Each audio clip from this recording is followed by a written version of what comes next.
Hey, folks, good morning. Welcome to Advisory. Happy Wednesday. I hope you're all doing well. Yesterday in Advisory, we talked a little bit about who we want to be, both right now and when we grow up. For today, we're going to think a little bit more intently about this question: what do you want to be when you grow up? Like I said before, this is a very common question to ask kids, and it can be very stressful to answer as a kid. Even as a junior or senior who's about to make those decisions, this question can be really, really stressful, and it doesn't have to be. We're going to start thinking about our future in terms of our career. And as you make these decisions and as you think about these things, I'm going to give you 6 considerations, both from someone who has been through a couple of jobs, who is in the middle of his career, and as someone who this question really stressed out when I was around your age. So my hope is that by thinking of these considerations, it'll take some of the scariness or the mysticism out of choosing a job or choosing a career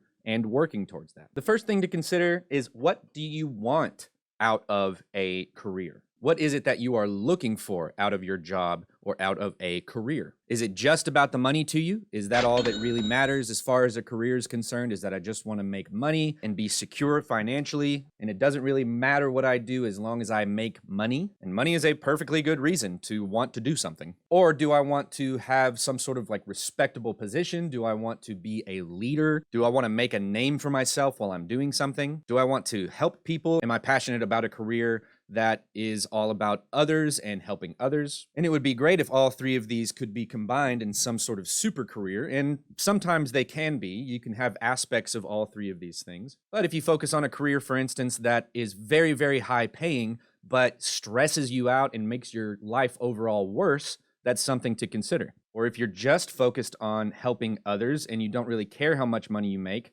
and so you yourself kind of struggle financially, that may not be something that you're looking for either. So it's all about a balance between these kind of things. What do you want out of your career? Second thing is to remember that your career can be your passion. In fact, a lot of people say, if you do what you love, you'll never work a day in your life. And maybe there's some truth to that. I think it is important to be somewhat passionate about the work that you do so that it motivates you to get out of bed and do that work every morning. So your career can be your passion, but it doesn't have to be necessarily. A lot of the times we get so focused on just making a career out of our passions, and we see others have a career that is based on their passions, and it looks cool and it looks fun. And if there is a career that lines up with your passions, I think that that is great. But at the same time, your passion doesn't have to be directly tied to your job or your career, your source of income.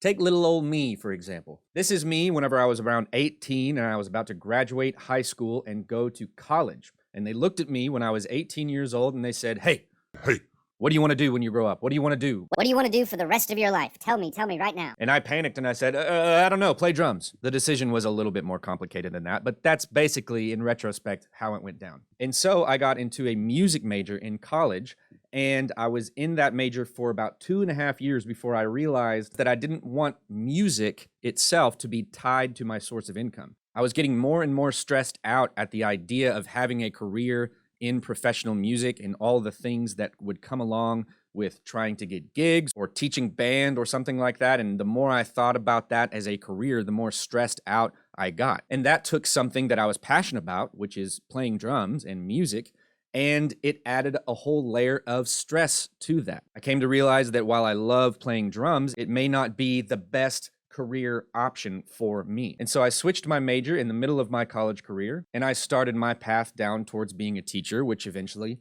led me here. And here's the best part. I never stopped playing drums. I still play drums to this day. Every once in a while, I'll have a gig with a couple of bands, or I'll spend some time in a studio, and I can do that on nights and weekends, and I don't have to worry about that being my sole source of income because I have this job. And I am passionate about education, but playing drums was my first true love, and I can still do that even though it's not tied directly to my career. Number 3, you want to think about how this career would fit in with other parts of your life. A lot of the times we think that we choose a career and then try to fit our life around that career.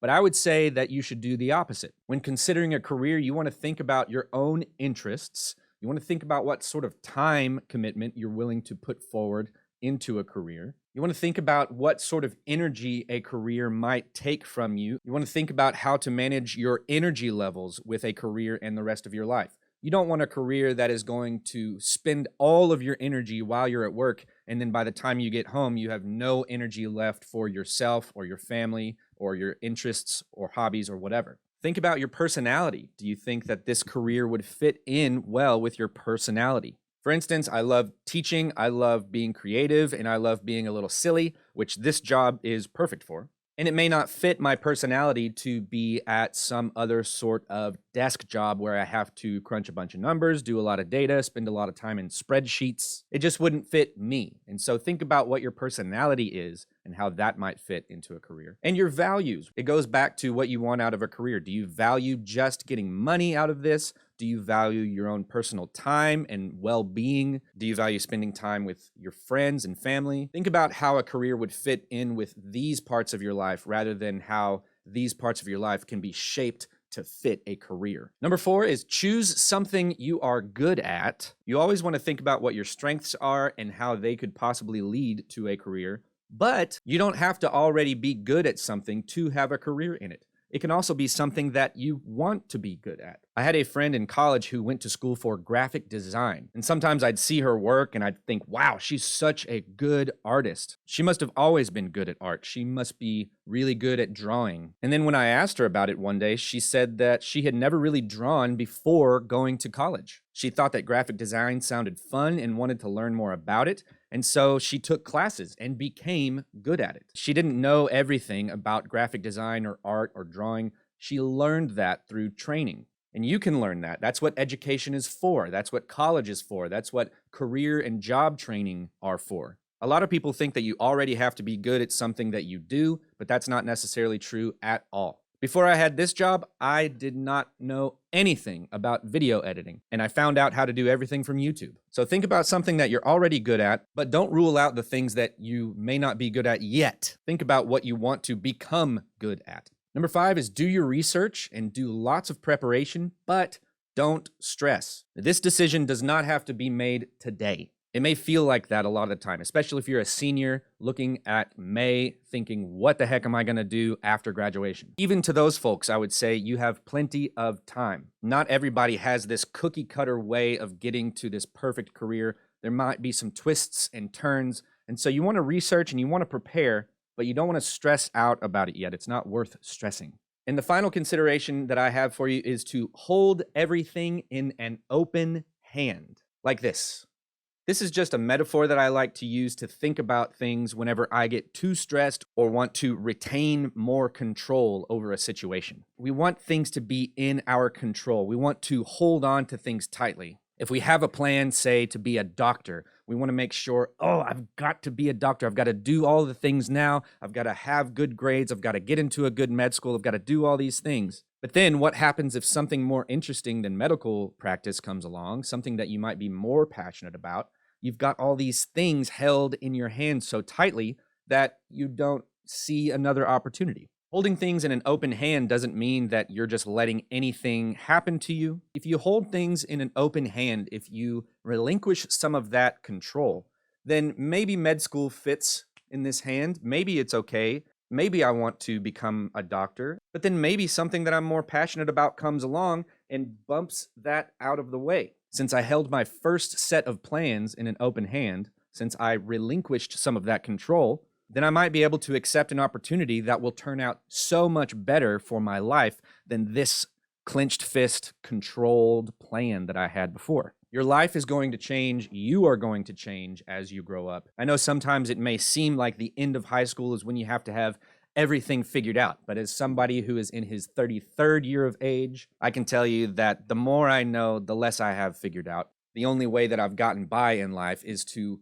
hold everything in an open hand. So those are my 6 considerations to make when you're thinking about the future in terms of your job. What you're going to do for the rest of the day in advisory is start to consider what career path you may or may not want to choose. And we're going to do that with a few options of self-assessments. On the next slide, you'll see instructions to go to Longhorn Country and go to the Advisory tab. So if you're in Longhorn Country, you'll go to the menu on the left. If you're on the phone, it might be a little 3 bars at the top.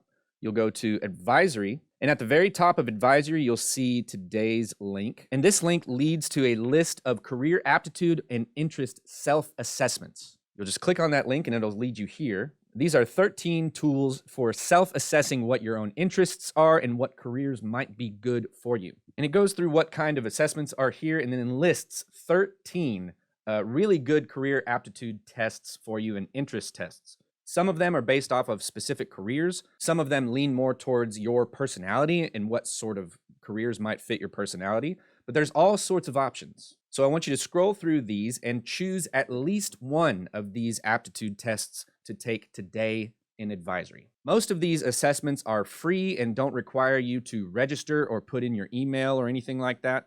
But I did make a note here that numbers 6, 8, 9, and 13 all require a registration, and so you might avoid those for now. But I want you to spend some time taking at least one of these tests and reading what that test says about you. And then if you have time at the end of advisory, I want you to discuss this question. What did you learn about yourself from one of the assessments that either surprised you or confirmed what you already knew?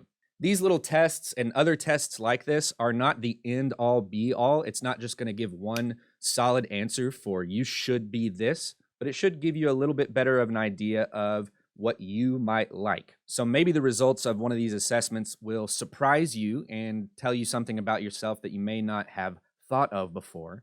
Or maybe the results of one of these will kind of confirm what you already knew to be true about yourself. So that's what we're doing today. Take at least one of those assessments and then discuss with your class afterwards. Be good to yourself and others, and I will see you real soon.